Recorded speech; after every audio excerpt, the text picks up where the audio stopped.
तो इसलिए हम कहना चाहते हैं इस सरकार को अब हटाना है। और यहाँ तक कि आप रोजी आप देख रहे हो, जो यहाँ जो प्रत्याशी है सुन ही रहे हो, उनके बारे में तो जान ही रहे हो, हर बार जगह बदल देते। सच ये 17 में इनका बेटा लड़ा था बलिया, और फिर 19 में भी कहीं, 22 में बनारस, और अब आ गए यहाँ। के बारे में तो जानते ही हो क्या क्या बोलते थे।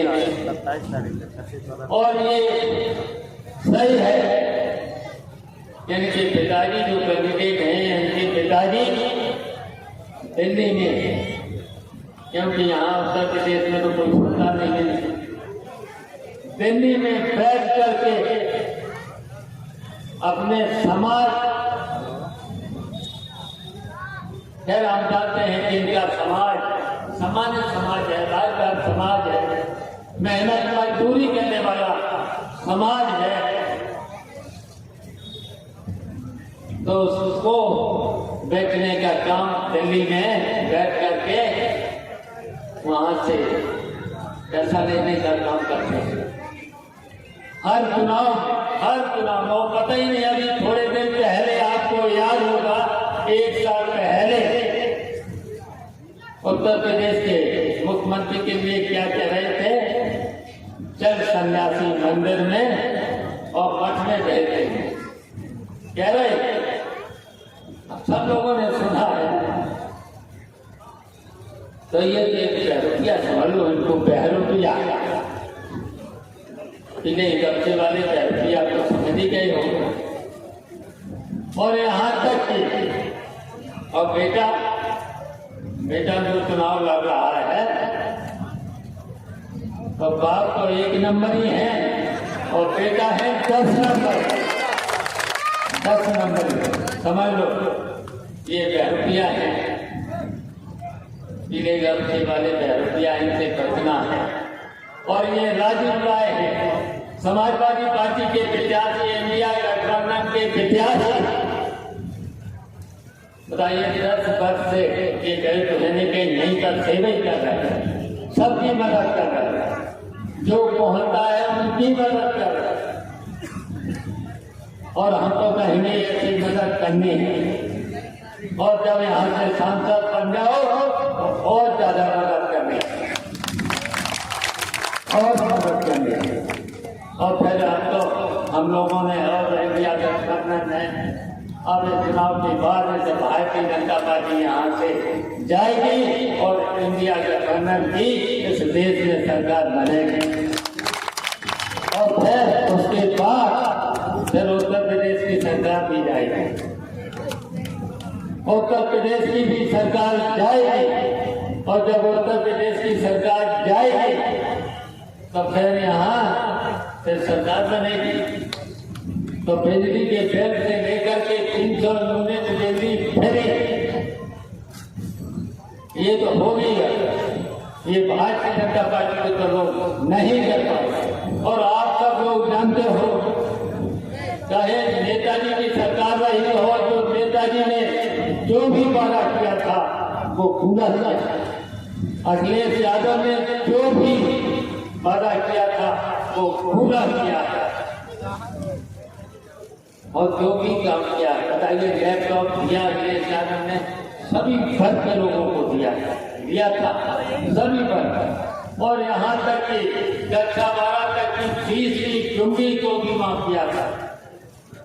ये सब काम किया था। और कक्षा 12 तक की लड़कियों की फीस माफ, और कक्षा 12 के बाद अगर कोई लड़की पढ़ना चाहे तो 30,000 रुपये उस लड़की को भी ये थे, जैसे अपनी पढ़ाई करे।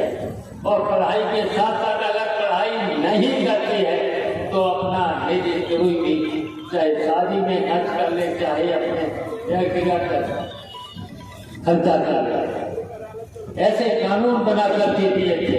और यहाँ तक कि नेताजी ने जो मेहनत मजदूरी किसान से लेकर के ऐसा भी कानून बना दिया था कि 7 साल के ऊपर के बूढ़े और बुढ़ियों को पेंशन लागू कर दी और ऐसे भारतीय जनता पार्टी ने वो भी अच्छा था।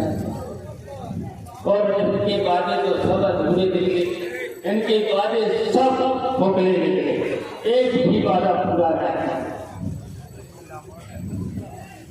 तो इसलिए अब समय बहुत कम बचा है, बातें तो बहुत थी। अब डिटेल में हम जाना नहीं चाहते हैं। और ये सही है जो यहाँ के मंत्री हैं उनका राजवाद भाई मुस्लिम भाइयों को भी धमका रहे, उसके साथ साथ विधानों को भी धमका रहे। हम बस्ता जमा करा इनके तो कल कंप्लेंट करनी है, कंप्लेंट करने हैं। अगर कहीं पर मंत्री लोग यहाँ पर धमकाने का काम करेंगे तो हम तो कहेंगे आयोग से शिकायत करेंगे और कहेंगे कि भाई ऐसे लोगों को सरकार में और जिले में नहीं, अपने लखनऊ में अपने पार्टी का या पार्टी कार्यालय में रहे या जो कार्यालय मिला है वहाँ रहे, लेकिन धमकी नहीं देना चाहिए। अगर धमकी देते हैं तो उनके खिलाफ FIR होना चाहिए, उसका रोक लगाना चाहिए, आयोग को भी रोक लगाना चाहिए। तो ये हमारे पीछे कहेंगे, राजीव राय से भी कहेंगे ये कंप्लेंट कल जरूर हो जाना चाहिए। और देखिए आपने तो 8 महीने पहले उस समय भी कितनी विषम परिस्थितियां थी और विषम परिस्थितियों में हमारे आने के बाद आप डरे नहीं थे, उत्पीड़न भी आपका हुआ था। और जहां जहां अभी भी हम बधाई देना चाहते हैं, धन्यवाद देना चाहते हैं संभल के लोगों को, बधाई के लोगों को, मैनपुरी के लोगों को भी हम बधाई देना चाहते हैं। उत्पीड़न किया गया, मतदाताओं को धमकाया गया और वहां पर पुलिस प्रशासन के द्वारा तब भी वहां के लोगों ने वहां पर लाठी भी पड़ी, लेकिन जितनी भी लाठी पड़ी उसके बाद भी उन्होंने जम के वोट डालने लगा। मैंने यहाँ पर भी देखा था, हम तो कई जहाँ पर मुस्लिम बस्तियां थी, हम तो हर कस्बे में आपको पता ही है 2-2 बार गए थे। यहाँ पर भी रेड कार्ड और पीला कार्ड दिया गया। जब रेड कार्ड पीला कार्ड किया तो चिंता मत करना, मैंने कहा था चिंता मत करना, हम भी यहीं रहेंगे और हम रहे यहाँ पर 7 दिन रहे और 7 दिन रह करके हमारी बात को मान करके, समाजवादी पार्टी के नेताओं की बात को मान करके, अखिलेश यादव की बात मान करके, तो अब तो और विषम परिस्थितियां हैं, अब तो और विषम परिस्थितियां हैं कि भारतीय जनता पार्टी के लोग समझ चुके हैं आपकी बात। अब तो समाजवादी पार्टी जो गठबंधन, इंडिया गठबंधन की सरकार बनने वाली है, तो ये और भी षड्यंत्र कर सकते हैं। उन षड्यंत्रों को हम लोग रहेंगे, सब लोग रहेंगे और रह करके उन षड्यंत्रों का पर्दाफाश करते हुए, और आप लोगों से भी हम अपील करना चाहते हैं, करने की कोई बात नहीं, अपने मत का प्रयोग जरूर करना है, अपने मत का प्रयोग जरूर करना है। तो हम चाहते हैं कि करेंगे आप सब लोग, तो हाथ उठा करके बताइए सब लोग, अपने सब लोग, अभी सब लोगों के हाथ नहीं होते, सब लोग हाथ उठाते हैं, सब लोगों के हाथ नहीं होते, उठाइए, सब लोगों के हाथ उठाइए। और हम तो कहेंगे कि उस दिन सब लोग अपने अपने मोहल्ले में, अपने अपने परिवार का जो भी मत हो उसको पोलिंग स्टेशन पर ले जा करके और अपना मत का प्रयोग जरूर करना और साइकिल का बटन दबा करके राजीव राय को जिताने का काम करें। बताइए करेंगे? करेंगे। और ये अगर आप हम लोगों ने कर दिया तो भारतीय जनता पार्टी यहाँ से हट जाएगी और फिर आपकी सरकार आएगी। राजीव राय यहाँ रहेंगे और आपकी सेवा करेंगे। कहीं पर भी दिक्कत नहीं आने देंगे, नहीं आने देंगे। और हम लोग भी आते जाते रहेंगे, हम लोग भी आते जाते रहेंगे।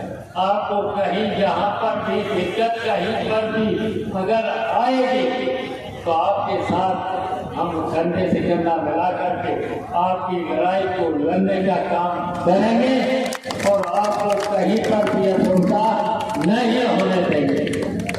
तो बताओ राजीव राय को बस यहाँ साइकिल का बटन दबा करके जिता देना।